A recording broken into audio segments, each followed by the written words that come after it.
Hello everybody, this week we have Israel Adesanya versus Nasruddin Imavov, and in this video I'll be predicting that and this full card. And if you want to hear my take on a particular fight, there are timestamps in the description. Starting off the card, Hamdy, Abdul-Wahab, and Jamal Pogues.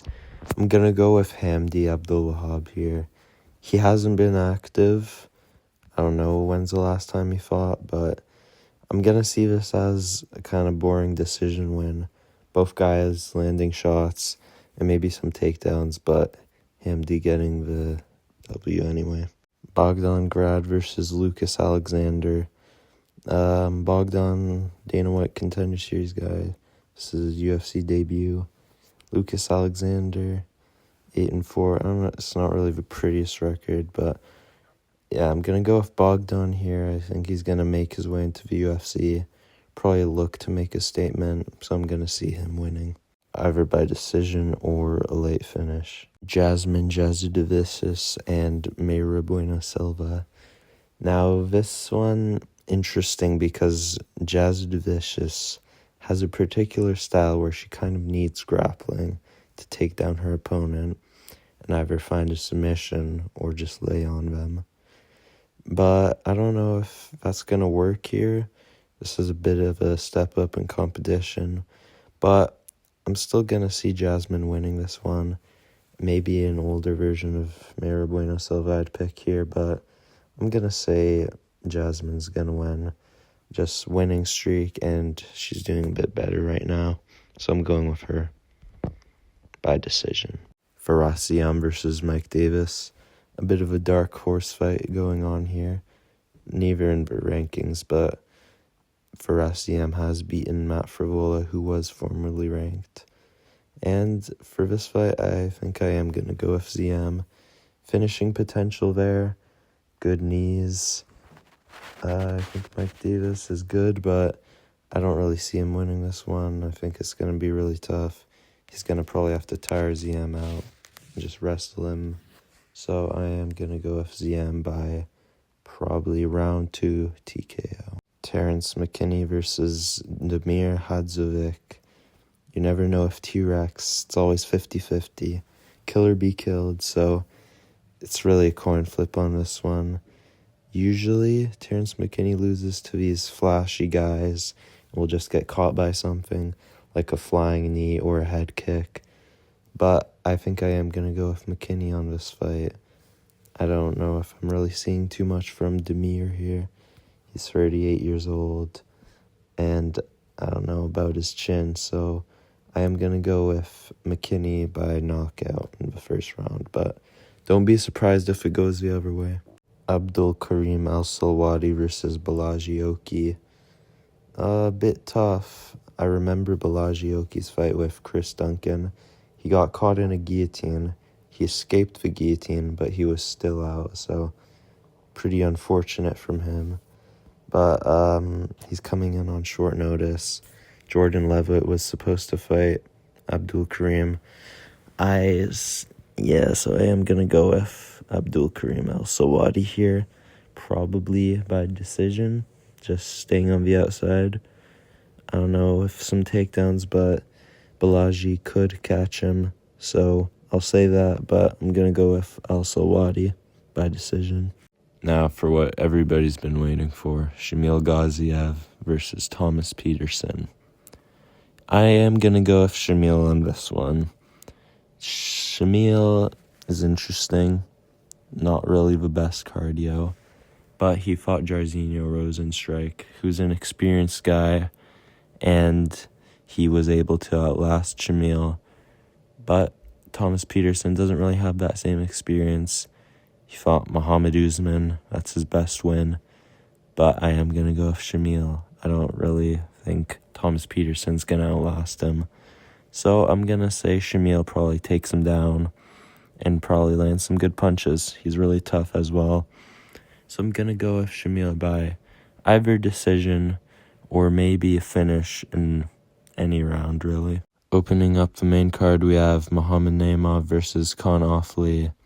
I am going to go with Naimov on this one. Kaan Ofli, he's having his chance in the UFC.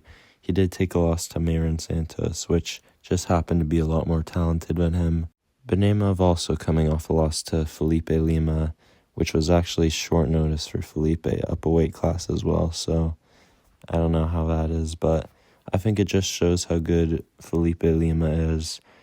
Muhammad Naimov, he looked good against Nathaniel Wood. He cheated a lot, but he still looked good.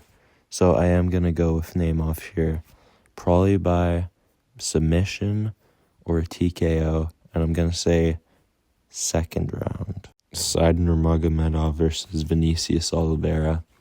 We've all doubted Vinicius in the past versus Ricky Simone, and, well, he was getting out-grappled by Bernardo Sopai, but Bernardo is pretty good. He also did come on short notice, but Vinicius still found a flying knee, so that's good from him. I think Vinicius is a little bit underrated, but I still am going to go with side on this one. Good guillotine over, who was it, Moon Gafarov, who just got a good win over Rinya Nakamura. So that's a good win. A little bit low IQ from Moon, but it's all good. So Vinicius' way to win the fight, I'd say, is to probably catch side, maybe the first round with something flashy, like a flying knee. But I'm going to say side lasts until the later rounds and probably submits him in the third, or just lays on him. Sergey Pavlovich versus Jairzinho Rozenstruik. This one's intriguing because it's, are you going to trust the guy who is really highly ranked but now coming off some losses, or are you going to trust the guy who's lower ranked but coming off some wins? We know Jairzinho's good, but he's not really a KO artist. He has power, but he's more so just landing combinations and that stuff. And Sergey Pavlovich is a slugger who will just throw punches and try to catch you. And this fight just really comes down to, is Sergey going to slug or is he going to be more reserved? If he does come out more reserved, I'm going to say Jairzinho outstrikes him and just finds a decision win. But if Sergey does come out slugging, then I'm going to say he wins and probably catches Jairzinho in the first round. So that's probably it. Yeah, that's what I'm going to go with. Michael Venom Page versus Sharamagomedov. This one's really tough. Maybe not really tough, but there are some things to look at. We know Shar is really good from the outside, kicking, he'll counter, double spinning back fist in his last fight. I don't know if that's going to happen to MVP, but it's an interesting move. And MVP really just bouncing around, quick, darts in and out. So it is really tough because the speed of MVP is going to play a big factor in it. So I think Shar's way to win is if MVP slips or makes a bad entry, he can catch him. But I am just going to say that Page is probably just going to dart in and out, get his shots off, and find his way to a decision win. It is a tough prediction to make, but I am going to go with Michael Venom Page by decision. I am going to say 30-27 is what he needs to win, because if it is a 29-28, I could really see the judges giving it to Shara. So I'm going to say MVP 30-27. Finally, for the main event, Israel Adesanya versus Nasruddin Imavov. This is a kind of, are you going to trust in the former champion or the up-and-comer? Something that needs to be touched upon a bit more is this kind of evolution of Izzy that we saw in the fight with Duplessis. We have Israel Adesanya throwing some combinations now. He was ripping to the body and upstairs, which is pretty impressive. They were damaging shots, but they weren't really thrown with the intent to KO Duplessis. Well, DDP is just another beast, and he did eventually beat Israel Adesanya, but I will say this Izzy, I'd say boxing has improved, but he still maintains that kind of outside style, wanting to kick from the outside. So his fight will be exactly that, just maintaining his range and outstriking Imavov for 5 rounds. That's how I see him winning.